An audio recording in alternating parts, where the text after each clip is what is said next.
of the name. It's been like, no, it's fine. Hey, right. whatever. I'm sure Milosh has gotten some butchering as well. Oh, 1,000,000%. What's the most common butchering you get? All right, recording. As a child, Meatloaf was my nickname because Meatloaf. Hey, that's a good singer at least. Was right, and it did. Yeah, R.I.P. Yeah, he was a legend. Yes, icon. All right. For this other guest that we have, just this vein. How's audio? Audio sound good, and everybody? Mic check. Hello. Yeah, audio test, sounds test. good. Am I close enough? Do I need to go closer? No, you're good right there. Okay, sweet. So, all right. Picking up everybody, we're all recording. So, perfect. Whenever you're ready. And we're rolling. Perfect. Good morning, evening, or afternoon, ladies and gentlemen. Welcome back to the One Up Podcast. We are back. I am back. Sorry for missing last episode, but the Chips came back for their revenge after the first episode, and so I was like dying again. Nah, I'm kidding. But the Chips were deadly. Don't die. We will miss you. Anyways, as always, my name is Miloš Bukarica. My co-host here, George Martinez, as always. Behind the camera, Manuel, you can't see him. And our guest today, Michelle Rose Domb. She is that's me. Hello. an actress. Yep. And pretty much everything else under the sun. She's told that she's been doing a lot of stuff on productions, and that is amazing. Welcome to the podcast. Good to have you. Thank you. It's great to be here. You just went quiet. That's it. All right. That's the podcast. Thanks for watching. I was hoping maybe you'd have like an intro question, a good question, George. I was looking at you, throw it to you, buddy. Well, let's just start at your inspiration for getting into the industry. Oh my goodness. I actually didn't start as an actor. Fun fact, I got into modeling care of like the fact that I am based in Dallas. I'm from Dallas, so it's sort of the mecca of the malls, if you will. And we had, for JCPenney and Dillard's, these spring Easter collections. And so thought it'd be a good time, some frilly dresses, and they were just like ensconced in tulle, these skirts that had very itchy fabric underneath them, and I'd get home and I'd be like, nope. And so I started ripping out parts of these dresses to these dresses that we were renting, essentially. And so they were like, you're keeping them now, and also you're fired. I'm like, cool, okay. I was like 3.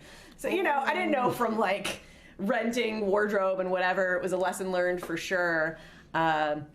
But at the time, I was definitely watching like a lot of Sesame Street and things where kids were very, very animated. And so the early childhood development director, she approached my mom and was like, maybe your daughter should consider an acting class. And at the time, Garland had this place. It was called Capers for Kids by a lady, shout out, Boo Capers. I think she's still on LinkedIn.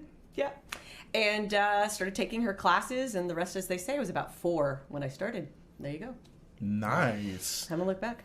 Probably the youngest person who's been doing this longest, at least like from the earliest age on the podcast so far. So congratulations. Nice. Thank you. I think the previous record we had was like 7. So walker. Yeah, she's not as being. I was just saying earlier, like I started way late. I started my film stuff like right after high school. So yeah, I mean that's early. George, I think you were about high schoolish too, right? Yeah. Yeah. I was around 13 whenever I got into it. Oh, and I think once younger, yeah. Whenever I started like actually playing with cameras and stuff, I was in high school. Yeah. Oh, nice. Amateur. She's got you beat by a decade, bro. It's fine. Someone's got to be the vet on set. Yeah. Gotcha. So, what's your like favorite memory from one of your earlier shoots? As when you were a kid? Gosh, I mean, have it's something you can just pull up. It's like, yeah, right. You certainly have like a different perspective when you're a child, right? Because for one, there are labor laws, so you only work so much of the time, and then when you get to be adult, it's like, haha, no, just kidding, you might be working overnight. So it's just different energies for sure. I'm trying to think when the earliest. I did a lot of stage first, actually, and then got into TV film more like 2014, 2013. So just stage productions, definitely playing a nun and like having for the crucifix being like half my body because not of a tall people. I don't know if you caught that. So like in being a short and then like designing for wardrobe was harder when I was younger. And still is now. I'm like, use large, please. But it's fine. But yeah, so being on stage, certainly Shakespearean production, they had built into the set this facade. So there was this window as well and getting out, like putting a set of ladders behind it in order to like peer from it, having for that experience and making sure, oh, by the way, don't fall. That was like really memorable too. Let's see. And that was like in the park. So it was like 3 different experiences all over South Florida. Nice. And that was Shakespeare Miami. Shout out Colleen. Let's see. As far as for like TV and film, I mean, one of my favorites, one of my more recent, is for Netflix's Bloodline, and I was a stand-in for Linda Cardellini and a lot of the other key lead actors. It was an immeasurable experience. So grateful for it. A lot of those production people ended up going to shoot on Ballers, so we would have for those avenues as well. Really grateful for that time. And it was 2 straight years just driving at least 4 hours a day, 5 days a week, crossing over an 18-mile bridge, hoping you had enough gas in your car, and like being in the tropics, man. One memory that I have that's really fun is like, I don't know, they were putting pesticide across a lawn that we were filming nearby, so we had to hold for like this helicopter just like spraying down. Hopefully it's okay, noxious fumes, being a part of it. But being by the ocean, being by these beautiful skylines, being in Key Largo, let alone, really was just incredible. Like, is this a vacation? Are we? But we would work overnight and stuff, so that was like the reality check. It's like, yeah, we would have our key lime pie, but also like 20-hour day. So yeah, cool. But yeah, 2 years. It was wild. I was always coming back because I had a dog. Or 3. But it was immeasurable. Just wonderful experience.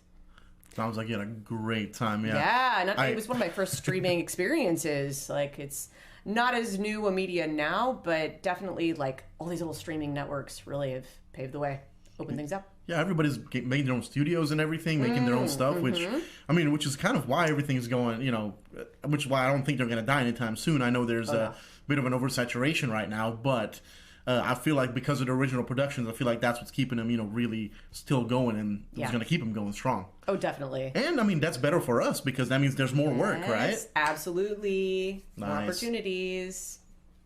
So keep your eyes peeled, everyone. These guys are on the up. I see what you did there. You knew them when. The One Up podcast? Yeah. It all started here in this home. This random house. I don't know if y'all have ever gone into like the yes, this pseudo horror film. It's fine. M. Night, shout out to you. It's fine. It's cool. It's cool. Oh man, but yeah, it's daytime here. That sounds rough though. Like doing the whole overnight thing. Oh yes, especially in like the thick of the heat because it would go into the summer schedule when you're having the tropics influence you. So you had, I think it was around the time of the ice bucket challenge. So we were like, cool, we'll be a part of the ice bucket challenge willingly. Yes, done. That's holding amazing. ice in your pulse points and everything. Just. I remember one of my shoots. One of them I produced a long time ago, probably about 2016-ish. It was a whole overnight short film. We were able to get it all done, but oh my god, I was never an overnight guy, and I have so much respect after that for everybody. I remember I was it was up in Denton, so driving down 35, I was awake and everything. Sure. But then getting on 820, going back towards my house, because I've driven that so many times, my brain's like, this, go to sleep. Right, exactly. So I'm like, oh crap. So how the hell when did you sleep? A lot of EDM, just like a lot of like amped up music, like your 4th Red Bull, which wouldn't kick in until you're like towards the tail end of your drive. Yeah, I don't know. You call people, just please keep me awake. Yeah, I mean, it's tough. You do develop, and you adapt to it for sure. Yeah, of course. But I mean, when you get there, and all the energy just comes back because it's an adrenaline rush. Being around people that are into it just as much as you are. Yes. Yeah. When you're in the moment, when you're going, man, like there's no better feeling than just being on a shoot and just going and working on it, especially when stuff is going well. 100%. Oh yeah, I mean, and even when it's not, like that's a joke for later, right? Yeah, like course, around lunch. Of course. I always think of productions. It's like they go either one or two ways. There's not really a middle ground. It's either like the most fun you've ever had, or when you're on production, you regret every second, and once you're done, you're like, that was an amazing experience. You don't remember any of the trauma. It's like you blacked out. Yes. Yeah. So you're like a glutton for punishment. So it's either amazing 100%. Or yes. That's why I love this industry, man. It's so much fun. Oh, it is such a blast. I always talk about like being a part of the magic in any way, in any capacity. I've had amazing opportunities working as a set medic and a PA and just behind the house. So you really gain an understanding in that way too, just how it all kind of comes together and the puzzle fits. So if not acting, maybe I'm not sure if acting is your favorite thing, but I mean, if not acting, it's been a minute. What is I don't know your my life favorite? Without acting is the truth. But I do love animals. I do love being out in nature. I really, I'm a bit of a foodie, and just Well, like the coffee, the fancy coffee, you know. So yeah, on set, what's your favorite job on set? What out of the stuff you've done? What's the stuff you don't do If the I'm most? not I mean, I really enjoy writing, just to see your words come to life and people take for your interpretation. And then 9 times out of 10, like, do something that's maybe off the cuff, improvise, and you being like, and they going, oh, whoa, is that okay? They're clocking your face, right? Your reaction. And you're like, no, I never could imagine it that way. You did it beautifully. So that really is fulfilling too. Nice. Have you made a lot of stuff that you wrote? Have you produced a lot of stuff you wrote? Yes, in terms of sketch. Okay. We'll see about getting it filmed to TVD. Hey. Yeah. That's always nice. Yeah, when you see something like that. I don't know, like I'm terrible at writing.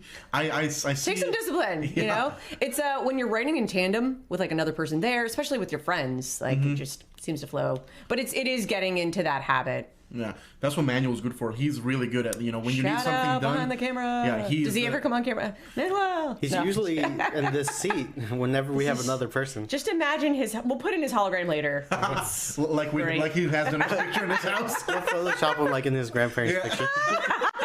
Hey, just fun fact, like when you enter upon the threshold, there's like a framed photo of his grandparents, and then like, I don't know, some kind of cardboard cutout laminated of him just like superimposed like a collage, and you're like, cool, this is happening right now to my face. We don't really need that. We still have him. He's in that picture back there. I don't know, it's to scale, so we'll have to just blow it up. Well, yeah, so my writing process is I usually start from the middle. I have like an idea, and I'm like, how do I build around this? That's what they say, is to start in the middle. Yeah. What's your process great advice for I've that? always gotten in different workshops is to start in the middle. And to not really stress about the process, just to write out a draft and then realize there will be many additional drafts after that. You know, taking it to workshops, writers groups, I really recommend those. There's a ton on places that need to sponsor us, so I won't say their names, right? But definitely if you Google for writing groups in your neighborhood, that I absolutely recommend that avenue. Nice. Going through a theater too. I mean, I took a writer's workshop from one of the writers from Key and Peele. And that was you just never know where what theaters have access to. So that's really an avenue I would recommend as well. Yeah, theater is something I never really worked in, but oh my god, it seems like it'd be a lot of fun. Either, I mean, from any part of it, looking at it, I know a lot of actors that we've talked to, a lot of them come from that world or have done that world. It's just the easiest, right? It's most accessible, like community theater. It's right there in your backyard. So we also spoke about this with some of our guests, like that transition going from theater over to TV. Did you have? How was that for you? Honestly, I felt better prepared in the sense of stamina. Because you show up at your rehearsal and then maybe rehearse for 5 minutes sometimes. So just, there's this idea in the TV and film industry that it's the hurry up and wait, and they are not wrong. Yeah. You are there. They have to light for things. They have to situate for cameras. So in order to do so, you're there with a book. You're there visiting, etc. Right? So having for that stamina, I felt really was helpful to develop early on. And yeah, see, we tried to make this feel like a real set. That's why when I went one started to 1:30, like 2:30. Sorry about that. We apologize. They don't know. Yeah. They don't know the blood, sweat, and tears that go into great lighting. You know, it's more accurate. You were trying to give me the experience, the full on. I get it. Yeah. It really is like mood lighting in here. It's like ooh, like swanky. It does make it look really. It does make it look really nice at the end product though, which is why we kind of like it. Yeah. What? I don't care how I look. I'm an actor. What? I think the lighting's been inconsistent this podcast. Sometimes it's like brighter or darker, but we never light it exactly the same. All right. Yeah. It's fine. It's the running tail. That's no problem. It's fine. They're here to listen to your voice more than anything, you know. Fair, true. And to the wonderful advice and stuff, you know, obviously you have 3 years of experience. The wisdom. Yes, the sage wisdom. Of course, you know, been doing this for 3, you know. Yeah, right? About that, yeah. Absolutely. But you've also been doing a lot of comedy, right? Yes. Comedy, I would say, is more recent, but like kind of not. I don't know. It's just, I feel like I have a certain look, and no one was really taking me seriously in dramatic roles. And so once I started leaning into comedy, that's when I started booking. And it's a lot of fun to make people laugh, to bring them that joy, I call it. So to provide for that experience has been wonderful. I would say I got into specifically improv acting about 10 plus years ago. So just to be able to practice the craft in that way has been remarkable. What were takeaways from like improv that you like incorporate to everything else? Oh man, here we go. Yeah, I just did a show last night. But really to be able to take for the things that you rehearse that felt very similar to drama camp, matter of factly, just exercises and things that even some of the instructors, Viola Spolin, Del Close, like they would do in rehearsals and then say like, oh, by the way, you can use this in a performance. And we would, and we have. And then taking that and developing a bond with your teammates, the people you're playing with, right? That like being around a theater that's, it's I would say there's a vibe. It's real buzzy. It gives you high energy. Again, that adrenaline rush, like being around fellow nerds to something that you enjoy and could talk about for days. Yes. So there's that. And there's also like performing, which could go either way because with improv specifically, it's unscripted. And when you talk about rehearsing for improv, people are like, wait, what? It's like, well, there's certain formats and things you could do once you get past like short form, the games, and then you go into medium form and kind of can take it to that next level. It's like a real like skill. Yeah. Are you drinking LaCroix too? I feel like. Just water for now. No, it's all good. But yeah, and then inevitability. The inevitability is a festival. So yeah, taking it to that festival path. Gone to LA Comedy Fest, still close in New York, Boston, Tampa, Sarasota, etc., and so on. So to be able to perform around people again, that's that nerddom, like that fan expo, if you will, like a Comic-Con, and like seeing so many people into it just as much as you are. Whew, it's a rush. I've really gotten into comedy like for the last few years. Like comedy is probably like the first genre I go into for film. Yeah. But as far as like getting into like stand-up comedy and now following comedians, podcasting has been doing that for a while. Like all these comedians have their own podcasts. It's true. Do you have a favorite one? Well, I haven't been listening to a lot of them since I like stopped working at my other job, but I used to listen to like the Whitney Cummings podcast, Tiger Belly. Oh, yeah. Tiger Belly, Your Mom's House. Sure. And of course, Rogan. Listen to Rogan quite a bit. Who's now in Austin, so shout out to that. Yeah. I really like, it's called Smartless, and by the way, just, you know, this is us just talking about our own passions. They're not paying us. But it's Jason Bateman. It's, the guy from BoJack Horseman. Gonna blank on his name. Will Arnett. Will Arnett. And Sean Hayes from Will and Grace. And I guess they've all interacted on projects in the past, and so they decided to come together and just riff. And the premise of this podcast is that they have a surprise guest that only one of them know about. Nice. And so you talk about like going in green for the interview, like them as well. And it's just they have such good chemistry. Oh, yeah. Same as y'all. You have this really good chemistry, so you just feed off of it. And no, I hope mean for the like best. Usually only one of us knows the guest. And Who knew today? Who knew? Was it George or was it you, Milos? It was not me 100%. Milos found out yesterday. Surprise!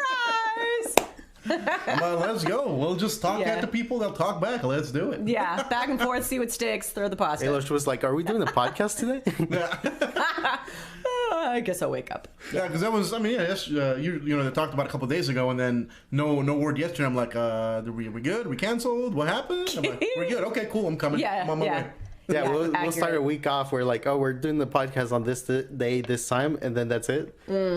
And then everyone's like, so are we still doing it? Yeah. Like, That is true to TV and film as well.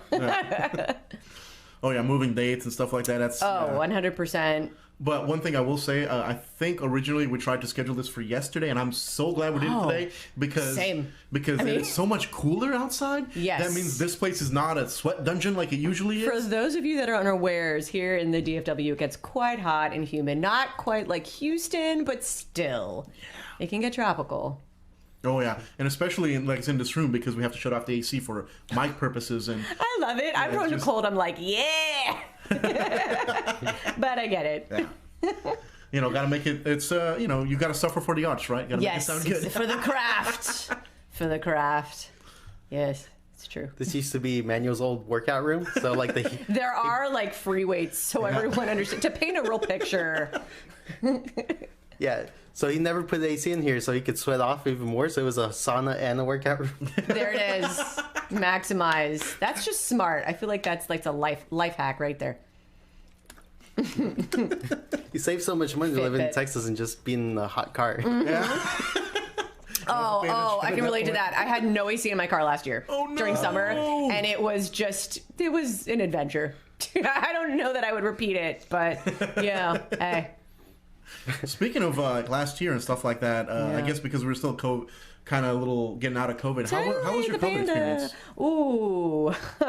Did you get work? Like, were you able to work? Yes. I also do voiceover, so that really wasn't affected. Shout out to iHeart and Premiere. Been with them for about a decade. But really just a lot of things shut down just so they could figure out like safety protocols, which like grateful for. Absolutely. We want to approach this with the best approach possible that's beneficial to everyone while also keeping us careful and safe and all the things. But adaptation is nothing new. Certainly in being in the arts, you're constantly pivoting. So this idea that now we had to record things online, I ran a couple shows via Zoom online as well. It was nothing new, but as far as for gaining the knowledge to that technology, I think there was a little bit of a learning curve there. So that was a part of it. Everyone was home, so that was a part of it. Catch up on all the books you started, that was a part of it. Absolutely. Yeah, a little cuddles with my dog. Aww, that's the best part. Yes. So with auditioning, stuff like that, do you prefer auditioning in person or do you prefer the whole Zoom audition? You know, I've had good luck with both. Self-tapes is what we call it in the industry here. And honestly, they were a part of it beforehand, but now it's absolutely a must, a skill to have for sure. And booked something from a self-tape. So in having for those experiences, kind of like the, to power through, you have no other option but going through, really was beneficial at the time. Yeah. So as far as for the preference, I mean, either for sake of that booking. Of course. I am available any way you need. Thank you. So what's like a key skill you would say is like most important for those specific auditions? Since you have a lot of so to clarify, I definitely do everything in terms of voiceover, commercial, TV, film, newer streaming media, and they all have for their way. I would absolutely recommend watching for a video on how to do a self-tape, definitely taking a workshop for sure. Fort Worth Acting Studio has some excellent teaching. But as far as for like skill to the auditioning, just brace yourself for some time. You're going to want to build in a little bit of leverage because things will go awry, especially if you're the only one manning the system. Like, we're very grateful, Manuel, to have you today, like helping us with tech. But like when it's just you, like that can be a learning process. Woo! Like finding the right lights, let alone like timing it with the day. The sun goes down, everyone. So eventually you're going to have to figure that out too. So yeah, just like having grace with yourself. Yeah, that's something I can never really do. Like being by myself on camera is like the worst thing ever. I used to run a couple of YouTube channels. I still do one for fun. But like what's that YouTube? So everyone can follow you, share all the love. It's not film related. It's card game related. Some stuff I do on the side. But no, like every time I need to like record something for myself. It's always like 17 takes, start over every single time. Yes! I'm like, oh my God, end me. That's why, True. That's why I like this, because this is literally just a conversation. Nothing is completely scripted. There's some points we may or may not want to hit, but this is like, that's why I do enjoy doing this, because it's literally just no script. I don't have to like, oh wait, no, let's start over. Hey, hi, oh wait, let's start over. Hello, that hello wasn't right. Which really kills for momentum, right? Yeah. You're like, man. We capture all your mistakes on here. Yeah, exactly. Some go into the B-roll. I don't know. I mean, nothing gets cut out now. It's all a part of it. It's humanizing the stutters, the burps. That does make it a little bit better. There's these guys I follow called Corridor Digital. They do a lot of media stuff. They started doing VFX originally. Oh, cool. But now they do their own productions and stuff like that a lot. They have a podcast as well that I listen to every once in a while. Okay. And they started doing that recently. It's like where like nothing is cut out, everything is left in, because the podcast is better for it. I will be honest, especially that one, because you can Because when you see a jump cut, you're like, wait, what happened? Yeah, right. Like, now you're out of the moment. Yeah, you're like, was there something there? Was there a cat walked by? Yeah. And it just makes it better. I feel makes it sound more natural, which is what I like personally. But everybody has their own preference, of course. Totally. Yeah. For the most part, this one doesn't really get edited, but since we're shooting on 3 cameras, we could kind of mask things. here and there. That's true too. Which is nice because, like, Fanciness. whenever a guest is talking, I try to take my drinks and stuff. Whenever a guest is not. Speaking of which, by the way, another sober podcast. You're welcome. Hey, I'm trying not to drink on the podcast. That's right. A little bit. You're welcome. I personally, in the moment, think they're funnier when I'm drinking, but sometimes in the edit it doesn't really show that way. Though the episode Depends with on the demo. The episode with Katriva is one of my favorites because me and the guests were both like just not drinking too much, but we both got pretty loose with the drinks. Sustainable buzz. It was great. It was one of my favorite podcasts, and watching it back too, it's amazing. Yeah. I think that was the one where I had to like reel you guys back in. I'm like, oh, going off topic. You're like, okay, we're ordering Taco Bell. Now let's continue. That's like one of my go-to, it's like garbage food, but it's like so tasty all the same. So, oh my god, after night partying, Dude, they just brought back the Mexican pizza at Taco Bell. Oh, and the lines yes, have been please. crazy. Apparently, Dolly Parton's a huge fan. Oh yeah. So maybe she had a. I think she's writing a musical. What? I'm in. You had me at Taco Bell musical. Done. Am I the only person in existence who thinks those things are disgusting? I mean, with enough hot sauce, right? So you have to imagine a night of partying first. Factor that in, and then there you go. No. But Milos worked there, so he's sick Oh, that's so you have the inside. See, I don't know that I would want to eat it after I worked there. That was his YouTube channel, right? Oh yeah. One of my original channels was called That One Taco Bell Guy. You were him. That was a million years ago. But no, it's not that. I still eat Taco Bell. You're right, after a night of drinking. But no, nothing beats a quesarito because you've got that. It's both things. It's all the textures. You've got the rice in there. You've got everything to absorb all the terrible drinks you've had. It's great. Yep. We should start a podcast about drunk food. It's just funny to hear the Taco Bell guy say he doesn't like Taco Bell. Just a Mexican pizza. That thing's disgusting. It needs to stay in hell where it went. Cancel me. I don't care. That's it. Hot take. Yeah, I feel you. So, I saw there was a couple of. I looked through IMDb real quick, just a little bit. Search me, Michelle Rose Domb. Because I'm get up my star meter. Because I'm a big wrestling fan stuff. I saw you working in a movie that had Shawn Michaels in it. Oh, that was interesting. That was a good time. I'm trying to remember the reference. What was the project? I know my own IMDb. Let me just go through my resume really quick. Notes are things that we don't do, that we should do beforehand because we're dumb. We're just staying in just to show how stupid and unprepared we are. It's fine. It's fine. We're human. Yeah. It was, I think, was it the 90 feet one? 90 feet away from home? I think. Yeah. Shot on that when I first moved back to that of Dallas. Technically I think it's shot in West Texas or something. I'm trying to remember. But definitely shout out to Clint Howard on that one because he was on production and that his wife actually is a comedian friend of mine. Nice. But yeah, 90 feet from home, Dean Cain, siblings reuniting, right? A bit of a come up in story in that way, right? Families coming back together, mending fences. Mm-hmm. Everyone was really chill on that set. Nice. Mm-hmm. So kind of go on that as well because you were talking about how that's in Texas. You've worked in a bunch of other states too, right? Yes. Do you have a favorite spot to work in? Honestly, because I lived there the most, so definitely East Coast, Northeast. Nice. Time in New York City, working Katona on Orange is the New Black. Working in South Florida, just again the Keys, Miami. What a backdrop, right? Yes. Yeah, phenomenal Beautiful. times. Mm-hmm. But my passport is active. I will go wherever. Absolutely. I think we did meet the Dallas Film Commission or whatever. At Four Corners. DCC. Mm-hmm. Mm-hmm. Whenever we met there, you had just moved in. I think you were telling us that you just came from New York. I did. I was coming from that East Coast. Mm-hmm. It was a good time. Do you meet a lot of people to work with, at the mixers, or? Yeah, well, yourself included. So there you go. Why you go to the networking things, it is all about relationships at the end of the day. Oh yeah. Yeah, you just never know. Yeah, it's not really who you know; it's who knows you. That's the most important one. Yeah. Yes. True.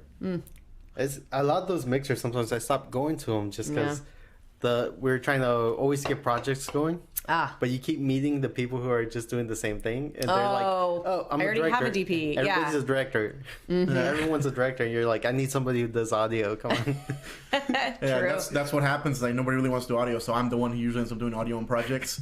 I'm like, well, if nobody else will do it, I guess I got it. And that is a great lesson, actually. If you're looking for work and want to get experience, just learning other departments, man. Oh yeah. Oh yeah. And I mean, learning other departments is really important too, because at that point you know exactly what the department needs. Yes. And so you know to stay the hell out of their way whenever stuff happens. Yeah. Yes. And that's until really, needed. Exactly. That's why I feel like more directors and actors kind of need to go through everything. Yes. All the steps True like that. film school experience. Exactly, because at that point, you know how to help somebody. I said exactly like 75 times. 70 more, please. Yes. But yeah, you know where you're needed. You know how to help them out, do their job, stay out their way, or be in their way whenever you need it. Right. That's why I think that's most important. And, like you said, you have a lot of experience doing a lot of stuff, which is great. You have to. Yeah. I feel definitely more that I'm actively contributing now that I know exactly how the pieces fit together. Right? But I'll never tell. Because that's a part of it too, is the magic, is like you knowing full well that you used some crazy dolly and get up in order to get for that sweeping shot, right? But yeah. Yeah, whenever I started getting more into film, like I think the people I would look into the most were people who were making movies like at indie level. So sometimes they would do everything. Some of my favorites. And whenever they couldn't like get certain shots, they would have to go out and like sneak stuff in and do it themselves. Yeah. That's so fair. like Robert Rodriguez type was like the all-in-one filmmaker, one-man band. Yeah. So it kind of made me go learn every part myself. Smart. Like, every part production. You just never know. Like things you may need to tweak and post, and then you're like, I already have that skill. Let's go. Absolutely. Right now, I think I can't remember, David Sandberg, the guy who directed Shazam. Oh, yeah. He's like big into VFX, and he would do like short films. He did a short film called Lights Out. They eventually became the movie. Oh. But he learned how to do VFX on his own. He's like self-taught. Nice. And now he's making Shazam 2, and like a bunch of horror movies. But his stuff is like, it's kind of inspirational. You see his early stuff, you're like, oh man, he was learning all this on his own. Yeah. And even while working on big budget movies, he had a whole VFX team. And he said for one of the horror movies, one of the scenes they said was too graphic, and they were gonna have to make him cut it out. Oh. But he just went in, and like knowing how to use Blender, he was able to mask some things in the same shot, so they wouldn't have to cut it out, and they could just bring the rating down. Okay. Which was something as simple as like, since the camera was panning and everything in the shot, he kind of tracked it, and he was able to build like a virtual version of it. What? And then the thing he wanted to add into it was just like a towel that went over a guy's face. Wow. And just covering that up, he was able to get the rating down to PG-13. Wow. Nice. Well done, David. Yes. Shout out. But it's still cool to hear this guy like still working with a huge team and still going in himself. And like, yet some of these like MacGyver tactics. Yeah. Cool. Oh God, MacGyver tactics. Oh my God. Just give me a paperclip. It's fine. I still have some of my old PVC gear I used to make back in the day when you had nothing. I remember absolutely my very first green screen setup. I didn't have light stands, so a funny thing. If y'all are looking for a really cheap light stand with a clamp light, your vacuum cleaners, where you have like the thing, the attachments, the extender. Oh sure, yeah. That is about 3/4 of an inch, which is perfect. Wow. You can just put a PVC pipe in there and then clamp your light on top of it, as long as it's not too heavy, and you have a free freaking light stand out of a PVC pipe. Right there, waiting to happen. That's amazing. Yeah, I have a lot of garbage like that. Because, make it work, right? Yeah, back when, especially when I was trying, do the dumb YouTube stuff for myself. Yeah. And all that, and you're like, I don't want to, I don't want to spend $50 on a fucking no, definitely broom not. Pole. I'll just make one out of a broom handle, just some dumb shit like that. You find things around your house. That is so relatable. When I was trying to do sound effects for this voiceover thing we were recording very early on in my childhood, we were like taking tinfoil to make rain sounds. Yes. So you do what you gotta do. We had a friend who made like a homemade slider out of electrical equipment, like the boxes for plugs and stuff. He made the slider. He let us borrow it. We used it on the shoot, and in order to like level it out at the height we needed, we didn't really have stands or anything. But we had a bunch of boxes of pizza from like for lunch for the last few days. Yes. So we stacked it on pizza boxes and just used the slider like that. Hey, I mean, the thing is, nobody who's watching the final product has to know. Yeah, nobody knows. Exactly. That's the director's cut. And right there, that's the funniest thing. We also didn't have like a tripod head we could mount onto the slider, so you just had to put the camera flat on it. So what we ended up doing is we had the second camera that we borrowed from a friend. We put the camera on there and then the little adapter for a light. And then we put the second camera on top. so that we had something to like pivot. That's so clutch. Use the camera as a tripod head. Glorious. Tell me the product came out okay. And never got finished because the actress bailed on us. Oh, well, maybe pet projects. Some of you come back to. The actress bailed, and we never got the slider back from that guy's apartment. So those pizza boxes have since been tossed. So yeah. Oh, but that was fun. That was a fun shoot. We even tied the camera guy, who was also the director. We tied him to the balcony so he could get a shot. So he's taking off the balcony so he could get the shot for the film. Whatever it takes. Oh yeah. For the craft. Whatever it takes. What didn't Erin carry the actress up the stairs because she was like, she hurt my ankle or some shit. Gosh, oh my there's god. This crazy Anna Kendrick story when she did Into the Woods that she had to wear magnetic shoes and had to run off a platform and they were just gonna flip on a switch so that she would stay in place right at the edge, and she was like, this is treacherous. Like, if we don't time this perfectly, I will go flying. So maybe not these shoes though. Okay, thanks, bye. It's like something crazy. Just the logic, just the overthought. And they didn't have a. I can stop on a dime. We don't need magnetic shoes though. They had shoes from Face Off. Yeah. Yes, exactly. Man, but that magnet, that's like an ankle breaker right there. That's insane. You get into some crazy amounts of wardrobe too, like in period pieces. When we did said Taming of the Shrew for Shakespeare, easily wardrobe changes for days out in the wings, and so you barely exit, and then you're holding out your arms, and like a wardrobe person is going around you, just making sure the corset is on. So it just, just components that you have to be mindful of, right? Oh yeah. You talk about stamina, that too. But yeah, making it work either way. You're just subject to the means sometimes. Whatever it takes to get the project done. Yes. Absolutely, indeed. Yeah, that's the one skill that's really, that I really do like that I picked up from those, all those old days of just doing dumb random stuff by myself. You learn a lot. I will not call myself a master of anything, but I can probably do a lot of the stuff on set kind of averagely, which is nice. So if you ever need a person to fill in, hey.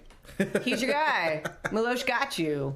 He's on Staff Me Up, etc. So just whatever you need, just be like, hey, yo, come up, do this for me. Like, all right. Done deal. Though most of the time, audio, because nobody else wants to do it. Oh, it's so true though. Okay. You got a boom, done. Yes. Have boom, will travel.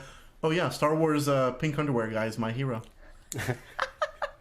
Right. You know what I'm talking about? I do. Yes. People will have to Google for that. It's worth it. Absolutely. We're gonna recreate that and put it on T-shirts. Let that be the logo for this podcast. Yeah. Done. We figured it out. It was born today. I'm down. Let's do it. Awesome. Oh my god. I remember in that same shoot they was talking about earlier where we tied the director to the thing, I ended up messing up my knee a little bit before that. So anytime I could take a bit of a break, I would. There was a scene in the kitchen, so pretend this is the kitchen table, right? There was a couch right here, and I would just lay on the couch and sling the microphone over. Yep. And I would just point towards the people. I'm like, yep. Like, they'll never know. Exactly. Yeah. And it turned out pretty good. The audio did turn out pretty well. Even if it wasn't exactly pointed towards Brady. There's a saying out there that if the quality of the cinematography is kind of sacrificed, but you have good audio, people will tune in longer. Absolutely. So there's that. That's 100% a YouTube thing, but yes, 100%. 100%. That's yeah. No, I check out. If it's bad audio, I'm gone. Next. I think for the last time we did the chip challenge, we had the issues with the recording.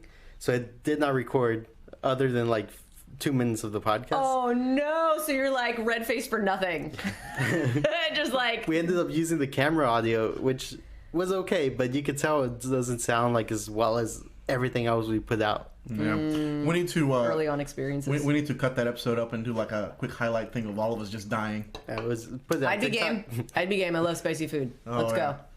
I was so cocky and confident. I have a death wish. I was like, I got this. End up puking my guts out in Manuel's bathroom after the podcast. Man. man, like your own version of Jackass. It hit Milos first. He was the first one out. Yeah.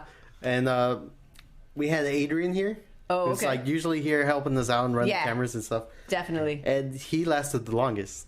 He had, what's like, Adrian's background? No Does he like eat spicy food on the regular? Like what's?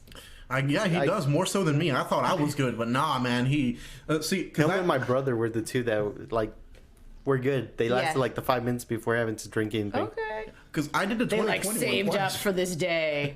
I did the 2021 twice. Yeah. And no problems. The 2021 though killed me. That was insane. They don't mess around. Oh yeah. People don't realize it's like pound for pound because it's like there's spicy food that like it's nice and smooth at the beginning, and then there's just like that end note.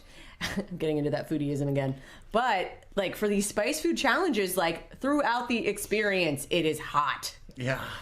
I ended up buying a bottle of the bomb. I don't know if you ever watch Hot Ones or not. Ooh, but yeah. I bought the bomb. Do not touch your eyes after. It's awful. It's as awful as they say it is. You can handle the spice, but it just doesn't taste good. Yeah. They're absolutely right when they say it tastes like garbage. Mm-hmm. I'd much rather get one of the hotter ones that actually tastes good. I feel like the bomb tastes more like Tabasco because it has a lot of that vinegar flavor. Sure. To it. And that I love as well. And I feel like the secret, at least for like hot ones that show, is that like if you twist the wing and like get the meat off, you can get it down faster. But like again, it's that process. Like if you're just sitting there and trying to have for the whole thing, nope. You're a goner. R.I.P. I think whenever we did the chip challenge, I ended up eating in 2 bites, and they're like, "Oh, you should have just done one." Yeah, exactly. Yeah. Get it down. Pro tip. And when I did it, they're like, no, chew. I'm like, oh no, I gotta chew it first. That's it. Oh man, that's goner. Yeah. Cast out the life preserver. Out to sea, man. You got any interesting projects coming up soon? Yes, stage-wise, definitely going to be very grateful to be a part of Alternative Comedy Theater's big weekend of improv. So that's coming up. I'm hoping they film it or stream it. Yes, a lot of live shows. Just shot an Indeed commercial, so that's in post. Very excited for that. Job Science. Shout out to that team. And yeah, we'll see. Just throwing a lot of pasta against the wall as well. So you never know. Just stay posted, right? IMDb. Absolutely, yeah. Mm-hmm. I love people who keep on working, man. That's great. That's something I've kind of slacked on the last couple of years. I haven't really done as much in the film world because I've been trying to get my life together. A lot of us, man. A lot of us. This pandemic just. But I'm gonna hear after like a month or two when my everything in my job stabilizes. I'm gonna throw myself back in. There you go. 100%. Circle back, everyone. He is available. So just. Did you want to be promoted? I'm gonna promote you. I'm your publicist now. It's fine. There you go. We'll pay you in LaCroix and bye. Done. I need but few things. Yeah, absolutely. Cool. Come back for the next chip challenge. Yes. Oh no. I'm serious. Keep me posted. Mila's like, no. When's 22? Okay, we gotta wait for the 22. When does it reveal? Is it a summer thing? Is it like a fall? I think it's usually like a summer thing. I feel like the fall would be more appropriate because at least you have for like the cold weather to come in. Like when you're already sweating, oof. You'll have to talk Manuel into it. All right, Manuel. He chickened out on the first one. He's like, nope. It's because he knew. He was. I remember. That's the wisdom speaking. He said the Whataburger spicy ketchup was too much. Oh, we're throwing shade. But no, I mean, I remember we went to, I think it was Risky's, and I brought the bomb. I'm like, hey, put some of this on there. So put a dab on everybody's. I'm like, yeah, let's just do it. They can take it. He was like, oh yeah, this is fine. And then he was like, this is not fine. I am not good. I am not great. Yeah. You're looking a little green. So the chip may be a bit too much for Manuel. It's fine. Well. He might do his bathroom what I do through his bathroom, and I don't want to repeat that. That was fire down below in Escapade. Do not go in there. Oh no. Yeah, sorry. Like I said, this podcast is all over the place. We're talking about spicy chips. We are, and bathrooms destroyed. Yes. It's called the bomb for a reason. That's all we're saying. Yes. Oof. Yeah. Well. All right. We're getting close to like around the time we start wrapping up. I feel like we just started. Whatever you want to do. Yeah. No, it's all good. Whatever you need. Whatever No, it so takes. last thing is like, do you have like a a favorite experience in your time, like acting or doing comedy? Oh man, that's like asking for your favorite child. Like to name that favorite child. Honestly, they're each unique in their own way, and definitely grateful and humbled by all of it. To work with people of all walks of life, bringing in their perspective, bringing their vision to life, has been remarkable. So just to be able to continue doing it, people are always like, what's your dream role? And I'm like, to be working. Yes. That would be the ideal. I love it all so much. So just continue making magic. Yeah. So you're up to like try out any genre of films? Yes. Yeah. Yes, I am. I think definitely on every actor's bucket list is the idea of playing a zombie or a dead person, just because the makeup can be so intense with the SFX. So yeah, I'm on my way. I know. I've always found that a lot of comedy actors, whenever they go into like drama, they tend to be really good. Like, yeah. Like, I mean, I don't know. You watched Barry? Have you ever seen Barry? One of my all-time favorites, because dark comedy, just chef's kiss. But yeah, Bill Hader, who's from SNL anyway, and he wrote on South Park too, so definitely has for that insight. That show has been like one of the best, and probably shows like some of the best examples of like the way they could get into a scene and then completely do a 180 within the same scene. True. I agree. And also the perspective of actors is mostly accurate. So everything that you see from them being in an acting class to accepting an award, or I think it was at a premiere recently that his girlfriend had for that scene, just pretty spot on. Yeah, I mean, that's one thing that kind of I end up seeing a lot in a lot of these filmmaking groups and stuff like that, is people just like, hey, I just joined this group. Hey, how do I get a role on this show? Yeah, I know, right? Just like that fast track. I'm like, ooh, buddy, you're going to be here in a minute. Here's a book. I've seen people just go on those groups. They're like, hey, I need somebody to give me money to make this. No. Oh, that's the best. Yeah, that's their version of Indiegogo. Cool. Yeah. No, it's not even Indiegogo. It's like Facebook group chats. Yep. Or like just Facebook groups. Like, here's my Cash App, guys. Can we just... Yeah. They're like... That's how it works, though, right? They're like, I need a producer with money so I can make this. Don't we all? And they're like, it's my first film. Also, I have zero experience. Okay, thanks, bye. Yeah, that's why I just mentioned in my vacuum cleaner story. Yeah, use that as a light stand. Save your money. Mm-hmm. Oh. All right. Is there anything you'd like to plug, like social media, where people can follow you? Yes, please show all the love, and I will show love back. We've had Instagram, Michelle Rose for real. And then I do have a Facebook / Michelle Rose Domb. And then pretty active on a lot of other things. So, yeah, IMDb Pro especially. Come find me. What about your local shows? You got something coming up soon? Yes. If for those that are in the DFW area, at Dallas Comedy Club, we have a medium form improv show that's called The Director. So that's going to be excellent. That's coming out soon. On a monthly show over at House of Dirt and Bishop Arts that's called Random Acts of Talent, as well as over at Opening Bell, a part of a duo prov. It's a 2-person team at Opening Bell, and that's monthly as well. So yeah, all that gets shared on my social, so stay tuned. Well, good thing it's monthly, so that means we don't have to put out the podcast right away. I know, exactly. There's no timestamp. I am forever relevant, as are you. This podcast is recorded in year 20XX. Yeah, exactly. Elon Musk has come through. Yeah. He made sure we were Michelle, handy. thank you so much for being on the podcast. This has been a blast. It's been a blast talking to you, George. You are the greatest co-host anybody could ask for. Shout out, George. And I am, of course, we just shot on something. Can I promote that yet? Or our film challenge? If you want to promote that, we have that coming out. We still don't know until like June 8th whether or not we get in. But. Okay. Well, we definitely shot on something together, so at least those efforts can be celebrated in the fact that we did it. We can talk about that. You know what? How about we break our rule and maybe or possibly cut this part out if it's not at the time of the edit?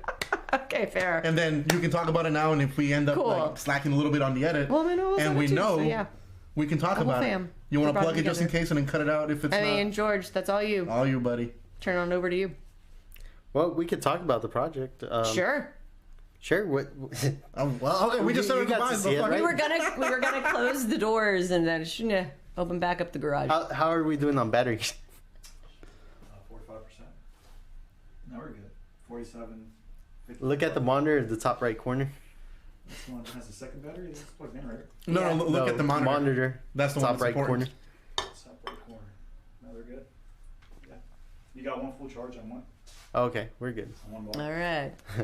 Yeah, what was this project? Yeah, this was something I was not a part of. Unfortunately, I had to do something. I was busy. Milosh, you were there in spirit. So we had your faces on as a mascot. Great. Just like hologram. We had on a Friday night, I saw that the Russo brothers posted something on their YouTube channel, and that ended up being like a 48-hour film challenge type thing. And they put out that same night they put out what the requirements were or what the prompt was, and it was to make a video analyzing or using at least 3 genres of film, which is a challenge. And so he puts an example like being horror, action, comedy, and then he just needed to. And we got to choose, right? Those 3 genres? Got to choose whatever genres they were. So you had to use 3 genres, and you had to use them or analyze them in some way. And you had 48 hours to upload it. And so that same night, I sent it out. I think I sent it out to some of the groups, like with our friend groups right there. And on Facebook, yeah? Yeah, on Facebook, just like the chat.